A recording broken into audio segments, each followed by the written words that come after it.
अब आप उनको भी खराब करने चलेंगे क्या? मुस्तकबिल वही है उनका, जो बच्चे बचे हैं उनके, बाकी तो उनकी जिंदगी तबाह कर दी आपने।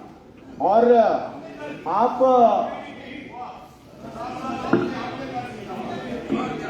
जो एक अभिव्यक्ति की आजादी होती है, फ्रीडम का एक्सप्रेशन होता है, जिसे हम कहते हैं कि कोई भी मांग कर सकता है, डेमोक्रेसी है, सीएम है, पीएम है, हम तो मांग कर सकते हैं।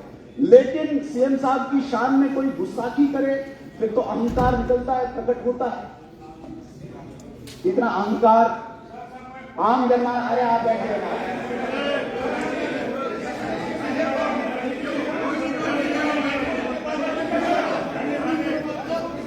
बैठ जाओ ना,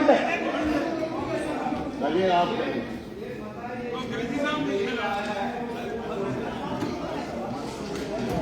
हम किसी भी व्यक्ति की अभिव्यक्ति को छीन नहीं सकते सर, किसी भी अभिव्यक्ति की आजादी को हम छीन नहीं सकते। हर एक को मांग करने की पूरी आजादी है। हालांकि आपने कोई भी कंक्रीट पॉलिसी उनके लिए नहीं लाई डेमोक्रेट्स के लिए। मैं तो ये कहता हूँ रेवरे खेल, रेवरे जंगलात, एनवाईसी, रेवरे जिरात, ये सारा जो या कंट्रेक्चुअल, जिसे हम अस्थायी वर्कर कहते हैं, जो एक वेट कर रहे थे कि ऑनरेबल सीएम साहब उनके लिए कोई पैकेज लाएंगे, कंक्रीट पॉलिसी लाएंगे, एक शब्द कह के आपने उन्हें डरा और धमका दिया, फेज्ड मैनर में करूंगा। क्या है फेज्ड मैनर? आप तो वादा करें किस लेवल तक आप कर रहे हैं, किस एज तक कर रहे हैं। हमने तो आपको 520 का एसआरओ दिया था, आप वही इंप्लीमेंट कर लेते, वो तक आप इंप्लीमेंट नहीं कर पाए, तो आप इन नौजवानों के साथ, बेरोजगारों के साथ क्या इंसाफ करेंगे? एक बात मैं यहां पे जरूर कहना चाहूंगा, नरेंद्र मोदी जी ने, भारत सरकार ने, गृह मंत्रालय ने, अमित शाह जी ने जम्मू कश्मीर में और विशेषकर कश्मीर में सेफ्टी ऑफ लाइफ दी, तहफ्फुज़ दिया, सुरक्षा दी, और आज नौजवान फ्रीली घूम रहा है। आप तो कम से कम रोजगार दो, वो रोजगार भी आप छीन रहे हो। अगर नरेंद्र मोदी जी ने सुरक्षा दी, अगर नरेंद्र मोदी जी ने तहफ्फुज़ दिया, सेफ्टी ऑफ लाइफ दिया, क्या उमर अब्दुल्ला साहब की सरकार रोजगार नहीं दे सकती? आपकी इतनी जिम्मेवारी, हम इतनी जिम्मेवारी आप पे सौंपते हैं कि जो नौकरियां आप बेच रहे हो आउटसोर्स के माध्यम से, वो नौकरियां आप उन लोगों को दे दो जिनको सुरक्षित रखा नरेंद्र मोदी। लेकिन इसमें भी कष्ट हो रहा है इनको, इसमें भी तकलीफ हो रही है इनको। ऑनरेबल स्पीकर सर, टूरिज्म में इसमें कोई शक नहीं कि थोड़ा सा डिक्रीज हुआ जब 22 रन का वाकया हुआ, लेकिन जितने भी इन्होंने प्रयास किए, ऑनरेबल सीएम साहब ने पता नहीं अहमदाबाद, चेन्नई, वेस्ट बंगाल, कलकत्ता, कई फॉरेन भी, रिजल्ट कोई नहीं, ग्राउंड पे रिजल्ट कहीं नहीं मिला। अब एक पर्सनल ट्रिप थे या सचमुच पर्यटन को आकर्षित करने के लिए, अट्रैक्ट करने के लिए वो फेयर्स वहां पे हो रहे थे, वो नहीं पता हमें। लेकिन सवाल ये पैदा होता है कि अगर आपके पास एक संतुलित, एक बैलेंस आपके पास विजन है, ठीक है, इस जगह पे ये हादसा हुआ है, यहाँ पे डर पैदा हो सकता है, यहाँ पे पर्यटक नहीं जाएंगे, टूरिस्ट नहीं जाएंगे, तो वजह क्या है? अगर हम दूसरी जगहों को एक्सप्लोर करें, वो विजन नहीं। हमारे पास पत्नी टाप है, हमारे पास भद्रवा है, हमारे पास राजौरी पूंछ है, हमारे पास जम्मू के कितने स्थान है, लेकिन नहीं करेंगे। हम जो बजटरी जो एलोकेशन कर रहे हैं, उसमें भी हम एकांत बंद रखते हैं, विशेषकर इस टूरिज्म को लेकर। भाई टूरिस्ट प्लेसेस ऑलरेडी जो डेवलप्ड है, वो सेल्फ डिपेंडेंट है, उन्हीं पे और ज्यादा पैसा खर्चने करने की क्या आवश्यकता है? आप उन प्लेसेस को लीजिए, आप उन जगहों को ले लीजिए जिनको आप अनएक्सप्लोर्ड हैं, उनको हम एक्सप्लोर कर सकते हैं और पर्यटक और टूरिस्ट वहां आ सकते हैं। लेकिन बड़ी बदकिस्मती से मैं कह रहा हूं, सीएम साहब के पास टूरिज्म डिपार्टमेंट बहुत बड़ा डिपार्टमेंट है, इसकी तरफ से भी कोई तवज्जो नहीं है, कोई सीरियसनेस नहीं है। हाँ, बस थोड़ा सा लास्ट ही करूंगा मैं। एक और फिगर्स मैं हाउस के सामने रखना चाहूंगा। एक्साइज पॉलिसी, माइनिंग पॉलिसी पे बड़े चिल्ला रहे थे सरकार में बैठे बड़े बड़े दिग्गज, ये हो रहा है, वो हो रहा है, वहां से आया, यहां से आया। 1.5 साल से आप हो, आपने क्या किया इसमें? जरा बताया ना। पहले जो खराब हो रहा था आपने सही क्या किया? एक्साइज पॉलिसी खराब थी। यहां पे एक ऑनरेबल मेंबर ने कहा कि एक विशेष समुदाय के लोग ही शराब पीते हैं ज्यादा। मैं डाटा निकाल रहा था, डाटा में ये दर्शाया गया है, बताया गया है कि ये जो एक्साइज रेवेन्यू या जिसे हम रेवेन्यू कहेंगे, ये इंक्रीज हुआ है। ये सबसे ज्यादा इंक्रीज हुआ है श्रीनगर डिस्ट्रिक्ट में। 10 करोड़। अरे मैं आप पे नहीं इल्जाम लगा रहा हूं सर, आप स्वच्छ हैं, आप नहीं करते हैं ये काम। मैं टूरिस्ट की बात की, आप पे थोड़ी इल्जाम लगाया, आपको फुल सर्टिफिकेट है इस चीज के लिए। मैं सिर्फ ये कहना चाहूंगा 54 करोड़ जहां पे 2024-2025 में रेवेन्यू श्रीनगर डिस्ट्रिक्ट का था, वहां पे 65 करोड़ रुपया रेवेन्यू आया है एक्साइज का। दैट मीन्स आपकी जो बड़ी बड़ी बातें थी, और कुछ एमएलए तो बड़े छाती फाड़ फाड़ के चिल्ला रहे थे शराब बंद करेंगे, ये करेंगे, है आपकी हिम्मतों करने वो नहीं। शराब आप खूब पिला रहे हो, आउटसोर्स आप नौकरियां कर रहे हो, लेकिन शराब जो कश्मीर में भी और जम्मू में भी इंक्रीज हुआ। लेकिन अगर मैंने पूरा इसको एनालिसिस किया तो सबसे ज्यादा इंक्रीज हुआ है श्रीनगर में। पार्स अगर बढ़ी है तो कश्मीर में बढ़ी है, जम्मू में बढ़ी। आपकी क्या पॉलिसी है? तब तक तो आप बड़ा चिल्ला रहे हैं, बताइएगा। वरना अगर किसी में नैतिकता रही है वो नरेंद्र मोदी जी में रही है, पूरे गुजरात को ड्राई स्टेट करके दिखाया। सिर्फ बातें करने से कुछ नहीं होगा, आपको जमीन पे आके कुछ न कुछ प्रैक्टिकल करना होगा। मैं इस बात को मानता हूं कि कुछ रिस्पॉन्सिबिलिटी हमारी कॉमन है। कई जगहों पे हमें इकट्ठे होकर इस माशरे को ठीक करने के लिए कुछ स्टेप्स उठाने होंगे। लेकिन ये ठीक है, आज इस प्रकार का एक माहौल बना है, मतलब विपक्ष आपको दुश्मन दिखता है।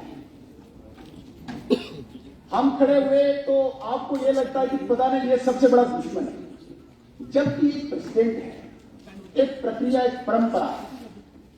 विपक्ष बातें रखता है और बड़े कूल काम ढंग से सत्ता पक्ष सुनता है।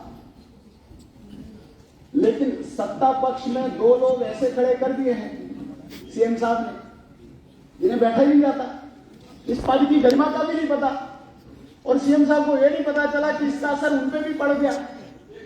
जो सीएम साहब पिछले टेन्योर में थे, ये संगत का भी असर पड़ता है। हम दुश्मन नहीं आपस में सर, विचारों के आधार पे हम बातें रखते हैं और आपको सुनना है। यहां पे मैं अजीब तमाशा देख रहा हूं, ये जो सत्ता पक्ष के एमएलए हैं जो दिन भर इन मिनिस्टर्स के कैबिन्स में, चेंबर्स में बैठे होते हैं, इनको काम भी नहीं करने देते, यहां पे ज्यादा चलाते वही,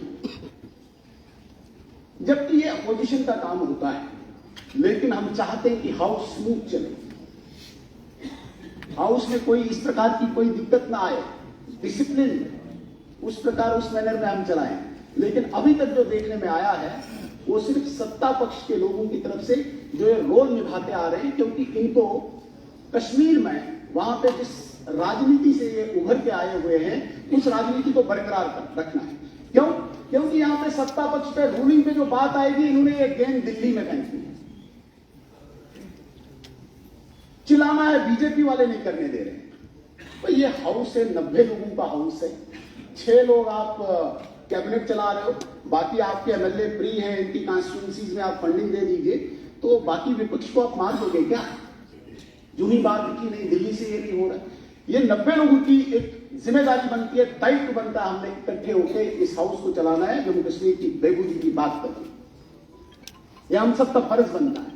यहां पे हम दुश्मन नहीं, जो हम बातें कहते हैं ये लोगों की बातें हैं, क्योंकि एमएलए जो होता है वो ग्राउंड में होता है, मिनिस्टर को बहुत कम एक्सेस रहती है ग्राउंड में जाने की, और विशेषकर सीएम साहब को तो बहुत ही कम रहती है। तो जब हम बातें रखते हैं, इनको सीरियसली लिया जाए, अगर मजाक न बनाया जाए। इस हाउस में जो ऑनरेबल एमएलए चुन के आते हैं उनका मजाक न बने, और ताकि जो लोग हमें देख रहे हैं कि उनकी समस्याओं का अजाला निकले। चलिए, थैंक यू वेरी मच।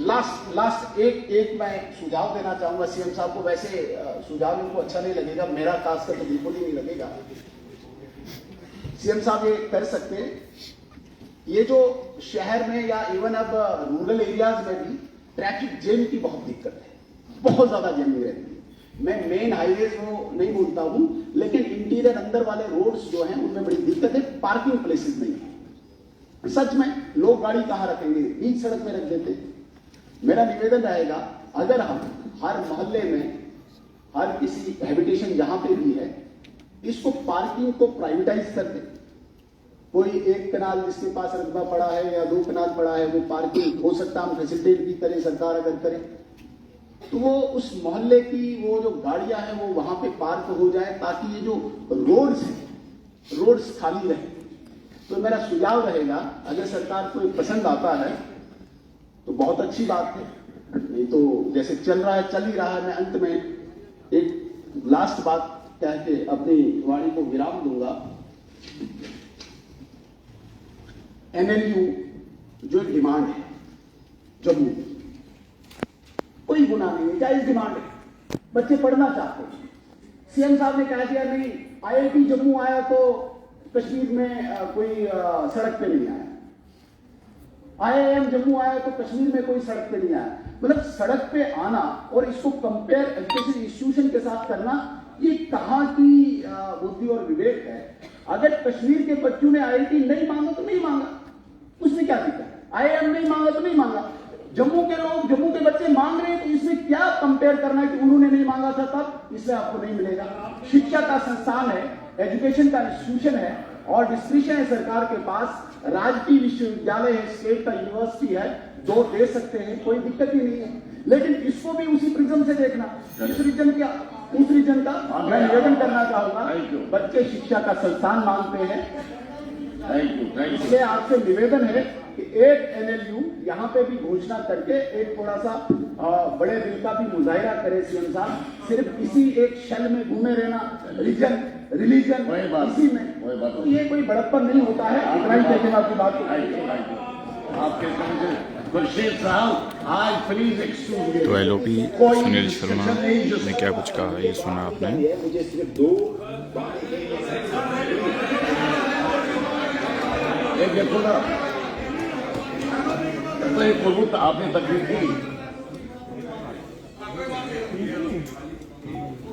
हमारी 2 दिन के बहस में बातें चली सीएम साहब के बहस पर, एक एरिया जिसमें कहीं टचनीज हुआ वो है इन गैलरीज में बैठने वाले हमारे चले कोई बात प्रेस मीडिया के आगे वो बात भी आगे। खुदा के वास्ते